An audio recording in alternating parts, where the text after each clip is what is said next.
Kalau Engkau tidak ampuni kami ya Rabb, lanakunanna minal khasirin. Kami akan menjadi orang-orang yang merugi. Ucapan ini harus kita ucapkan selalu.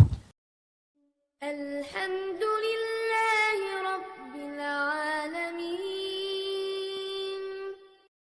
Rabbana, wahai Rabb kami, zalamna anfusana, kami telah menzolimi diri kami dengan perbuatan maksiat. Kami pernah mengisi waktu umur kami dengan perbuatan maksiat yang Kau larang ya Rabb. Kami berdusta, kami menipu, kami membuka aurat, kami pernah terjerumus ke dalam tangkal dan jimat, kami pernah mengkeramatkan sesuatu selain Engkau, menyembahkan, mempersembahkan sesajian kepada selain Engkau ya Rabb. Kami zolimi diri kami dengan perbuatan riba, perbuatan zina, perbuatan ghibah, perbuatan namimah. Wa illam taghfir lana, kalau Engkau tidak ampuni kami ya Rabb, lanakunanna minal khasirin. Kami akan menjadi orang-orang yang merugi. Ucapan ini harus kita ucapkan selalu. Ucapan ayah kita Adam. Dengan ucapan itu Allah ampuni dia, dan akan Ia kembalikan Nabi kita Nabi Adam itu ke kampung halamannya yang sebenarnya, itu surga. Andai kita rajin mengucapkan kalimat ini, dan kita benar-benar hayati kalimat ini, dan kita benar-benar komitmen dengan kandungan kalimat ini, kita akan kembali ke kampung halaman ayah kita Adam yang sebenarnya, itu surga Allah. Ayah kita Adam pernah ada di sana. Saudaraku, saudariku,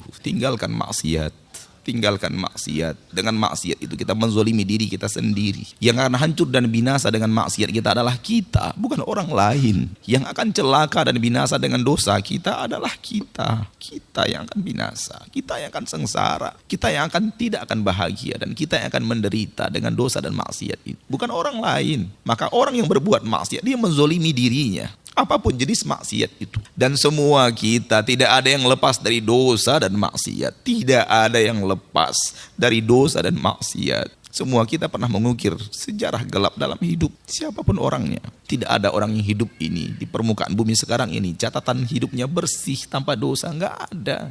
Tidak ada. Pilihan di depan kita ada dua, meniru Nabi Adam atau meniru syaitan. Maka ucapkan kalimat itu selalu. Rabbana zalamna anfusana wa illam taghfir lana wa tarhamna lanakunanna minal khasirin. Wahai Rabb kami telah menzolimi diri-diri kami dengan perbuatan maksiat. Engkau tahu, walau istri kami tidak tahu. Engkau tahu, walau suami kami tidak tahu. Engkau tahu, walau tetangga dan anak kami tidak tahu. Engkau tahu, walaupun orang-orang yang dekat dengan kami tidak pernah tahu. Wa illam taghfir lana, kalau Engkau tidak ampuni kami minta ampun kepadamu sekarang. Kalau Engkau tidak ampuni kami dan Engkau tidak rahmati kami, lanakunanna minal khasirin, kami pasti menjadi orang-orang yang merugi untuk selama-lamanya. Itu perkataan ayah kita Adam yang diterima oleh Allah.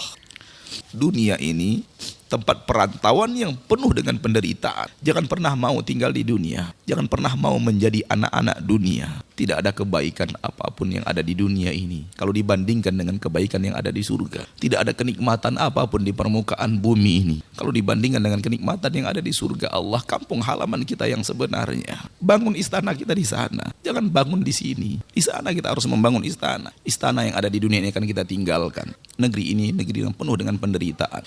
Maka jangan betah tinggal di dunia. Demi Allah, kalau ada cara untuk mengakhiri hidup dan itu diridhoi oleh Allah, kita akan tempuh.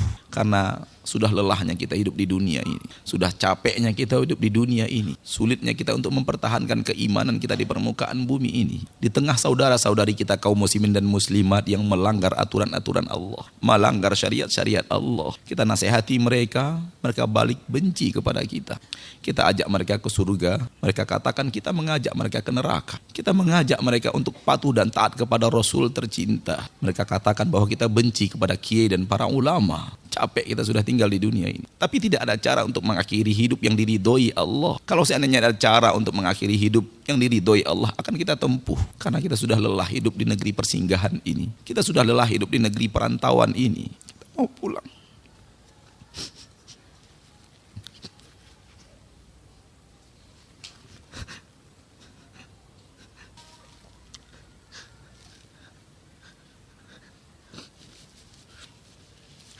Mau pulang, tapi tidak ada cara untuk pulang. Kita wajib antri menunggu malaikat maut datang menjemput. Hati kita sudah tidak lagi untuk di dunia ini. Hati kita tidak mau lagi tinggal di dunia ini sebenarnya. Tapi tidak ada cara untuk meninggalkan negeri perantauan. Kita harus ikhlas menghadapi takdir Allah. Kapan kita akan menerima antrian itu? Negeri ini syarat dengan ujian. Negeri ini syarat dengan fitnah. Yang tidak ada fitnah itu kampung halaman kita. Maka rajin-rajinlah sholat. Dan dalam sholat itu ingat kampung halaman kita yang sebenarnya. Rajin-rajinlah sedekah, rajin-rajinlah memperhatikan anak-anak yatim, orang-orang miskin. Dan dalam memperhatikan mereka itu, ingat kampung halaman kita. Karena itu yang akan mampu mengembalikan kita kepada kampung halaman kita yang sesungguhnya.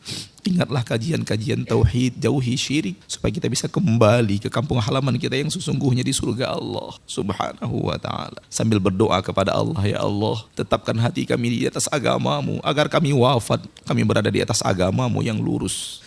Kesengsaraan yang paling parah adalah orang-orang yang lupa untuk pulang kampung. Seluruh powernya, seluruh energinya dihabiskan di negeri perantauan, sehingga tidak punya bekal di saat dia harus kembali ke kampung halamannya, dan itu pasti